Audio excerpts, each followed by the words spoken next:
নমস্কার, মনি রেমিডিসে আপনাদের সবাইকে স্বাগত জানাই। আজ ঘটনা বলবো শ্রীমার খুবই প্রিয় ভাইঝি রাধুকে নিয়ে। চলুন তবে শুরু করি। একদিনের ঘটনা বলি। মায়ের ভাইঝি রাধু অনেক দিন থেকে একটা দুরারোগ্য ব্যাধিতে ভুগছিল। ভুগতে ভুগতে চেহারা হয়েছে কঙ্কালসার, কথা বলতে পর্যন্ত পারে না, গলা থেকে চি চি আওয়াজ বেরোয়। মায়ের বড় দয়া হলো, বললেন, হরি চল তো আমার সঙ্গে, মেয়েটাকে নিয়ে যাই বাঁকুড়ায়। বাঁকুড়ায় বৈকুণ্ঠ আছে, অ্যালোপ্যাথিক এমবি ডাক্তার, কিন্তু হোমিওপ্যাথিক চিকিৎসা করে, খুব নাম হয়েছে। তার কথার মধ্যেই বাধা দিয়ে বললাম, বৈকুণ্ঠ মানে? বৈকুণ্ঠ মহারাজ, স্বামী মহেশ্বরানন্দ?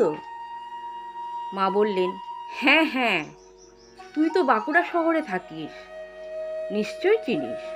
আমি বললাম, হ্যাঁ খুব চিনি, বাঁকুড়া মঠের অধ্যক্ষ, হোমিওপ্যাথিতে ধন্বন্তরী। হ্যাঁ রে, ওর কথাই বলছি। তা মা তো এলেন ভাইজিকে নিয়ে, আমি এলাম ওদের সঙ্গে।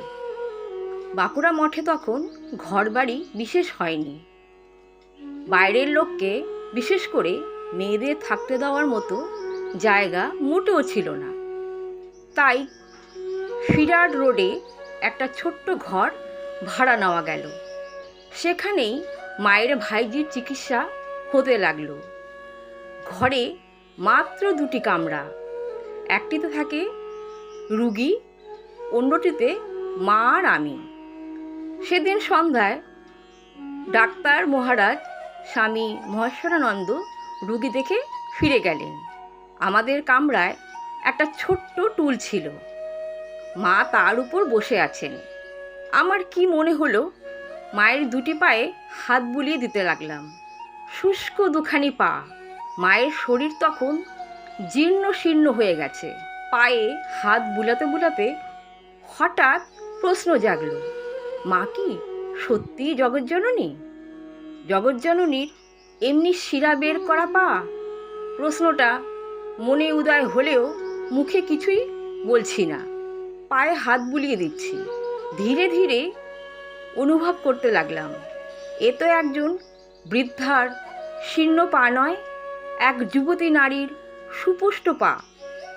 কাছেই একটা হ্যারিকেন জ্বলছে, তার আলোয় স্পষ্ট দেখলাম আলতা পরা অপরূপ 2টি চরণ, ঘন সন্নিবিষ্ট পরিপুষ্ট, অঙ্গুলিতে অর্ধচন্দ্রের মতো পদ্মনখের আভা, 2 চরণে সোনার নূপুর, নূপুরও খচিত রয়েছে মণি মুক্তা। এ কার পদসেবা করছি আমি? বিস্ময়ে হতবাক হয়ে চরণ থেকে আমার দৃষ্টি নিবদ্ধ করতে চেষ্টা করলাম মায়ের মুখের উপর। তাকিয়ে দেখি স্বর্ণকান্তি ত্রিনয়নী চতুর্ভুজা, নানা অলঙ্কার শোভিতা জগদ্ধাত্রী মূর্তি, মাথায় মুকুট, হাতে অস্ত্র। তার সর্বাঙ্গ থেকে বিচ্ছুরিত হচ্ছে জ্যোতি। ভালো করে দেখবার আগেই মা মা বলে চৈতন্য হইলাম। কতক্ষণ যে এই অবস্থায় ছিলাম কে জানে। যখন চেতনা ফিরে এলো, তখন দেখি মা আমার পিঠে হাত বুলোতে বুলোতে বলছেন, ও হরি, ও হরি, কি হলো তোর? ওঠ, ওঠ। উঠে বসলাম। দেখলাম শীর্ণ দেহা বৃদ্ধা মা রোগ যন্ত্রণা কাতর ভাইজিটির দিকে তাকিয়ে বসে আছেন। এই আমাদের জগজ্জননী মা শারদাময়ী, ভগবান শ্রীরামকৃষ্ণের লীলা সঙ্গিনী। জয় মা, জয় মা, জয় ঠাকুর। স্বামী হরিপদানন্দ।